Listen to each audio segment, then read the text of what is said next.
రాజధాని అమరావతికి రైలు కోత వినిపించేందుకు వడివడిగా అడుగులు పడుతున్నాయి. అయితే ఈ ప్రాజెక్టుకు ఇప్పుడు భూ కష్టాలు ఎదురయ్యాయి. రైలు మార్గం కోసం తమ భూములు ఇచ్చేది లేదని రైతులు చెబుతున్నారు. భూసేకరణ విధానం తమకు వద్దని, రాజధాని అమరావతికి ఇచ్చినట్లుగానే భూ సమీకరణ విధానంలోనే తమ భూములు తీసుకోవాలని పట్టుబడుతున్నారు. దీంతో ప్రాజెక్టు భవితవ్యం ఇప్పుడు రాష్ట్ర ప్రభుత్వం చేతిలోకి వచ్చింది. పల్నాడు, గుంటూరు జిల్లాల రైతుల డిమాండ్పై ప్రభుత్వం ఎలాంటి నిర్ణయం తీసుకుంటుందనేది ఆసక్తికరంగా మారింది.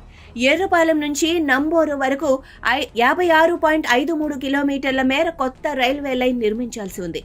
ఈ మార్గం రాజధాని అమరావతి మీదుగా వెళ్తుంది.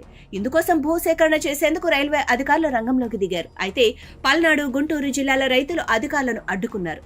కనీసం భూములను కొలిచేందుకు పెగ్ మార్కింగ్ అనగా హద్దులు నిర్ణయించడం చేసేందుకు కూడా అనుమతించలేదు. తమకు డబ్బులు వద్దని, సమీకరణ విధానంలో అభివృద్ధి చేసిన ప్లాట్లు కావాలని డిమాండ్ చేస్తున్నారు. దీంతో చేసేది లేక రైల్వే శాఖ ఈ వ్యవహారంపై తగిన నిర్ణయం తీసుకోవాలని రాష్ట్ర ప్రభుత్వాన్ని కోరింది. ఈ రైల్వే లైన్ 3 జిల్లాలు, పలు మండలాల మీదుగా సాగుతుంది.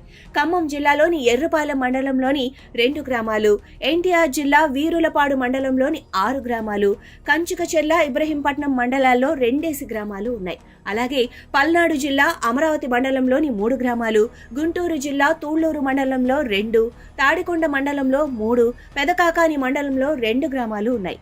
ఇందులో ప్రధానంగా పల్నాడు జిల్లాలోని 3 గ్రామాలు, గుంటూరు జిల్లాలోని 7 గ్రామాల రైతులు భూసేకరణను తీవ్రంగా వ్యతిరేకిస్తున్నారు. రాజధాని కోసం గతంలో భూ సమీకరణ చేశారు. ఇప్పుడు మిగిలిన గ్రామాల్లో 2వ విడత సమీకరణకు ప్రభుత్వం సిద్ధమవుతోంది. ఇదే సమయంలో రైల్వే లైన్ కోసం కూడా అదే విధానాన్ని పాటించే అవకాశం ఉంది. పల్నాడు జిల్లాలోని వైకుంఠపురం, ఎండ్రాయి, కర్లపూడి గ్రామాల్లో సమీకరణ చేసే అవకాశం ఉంది. గుంటూరు జిల్లాలోని వడ్డనూరు, పెదపరిమి గ్రామాల్లోనూ ఇదే విధానం అమలయ్యే ఛాన్స్ ఉంది. అయితే మోతడక, తాడికొండ, కంతేరు, కొప్పరావూరు, పెదకాకాని గ్రామాల్లో పరిస్థితి ఇంకా సందిగ్ధంగానే ఉంది. ఇక్కడ భూమిని సమీకరిస్తారా లేక పాత పద్ధతిలో సేకరణ చేపడతారా అన్నది ప్రభుత్వం తేల్చాల్సి ఉంది. భూ సమస్య ఉన్న చోట పనులు ఆగిపోయినా మిగిలిన చోట్ల పనులు మొదలు పెట్టాలని రైల్వే శాఖ నిర్ణయించింది. అందుకే ప్రాజెక్టును ప్యాకేజీలుగా విభజించింది. మొదటి ప్యాకేజీ కింద ఎర్రపాలెం నుంచి వైకుంఠపురం సమీపం వరకు 27 కిలోమీటర్ల మేర రైల్వే లైన్ నిర్మిస్తారు. ఇక్కడ భూ సమస్య పెద్దగా లేదు. రెండో ప్యాకేజీ కింద కృష్ణానదిపై 3.2 కిలోమీటర్ల మేర భారీ వంతెన నిర్మిస్తారు. ఇది అత్యంత కీలకమైన ఘట్టం. ఈ 2 ప్యాకేజీలకు సంబంధించిన టెండర్ల ప్రక్రియ ఈ నెలాఖరులోపు పూర్తి కానుంది. టెండర్లు ఖరారైన వెంటనే పనులు మొదలవుతాయి. గుత్తేదారు సంస్థకు పనులు అప్పగించిన నాటి నుంచి 2 ఏళ్లలో రైల్వే లైన్ నిర్మాణం పూర్తి చేయాలని లక్ష్యంగా పెట్టుకున్నారు. కృష్ణానదిపై వంతెన నిర్మాణం మాత్రం 3 ఏళ్లలో పూర్తయ్యే అవకాశం ఉందని రైల్వే వర్గాలు చెబుతున్నాయి. భూ సమస్య ఉన్న మిగిలిన గ్రామాల పరిధిలోని పనులను 3వ ప్యాకేజీ కింద చేపడతారు.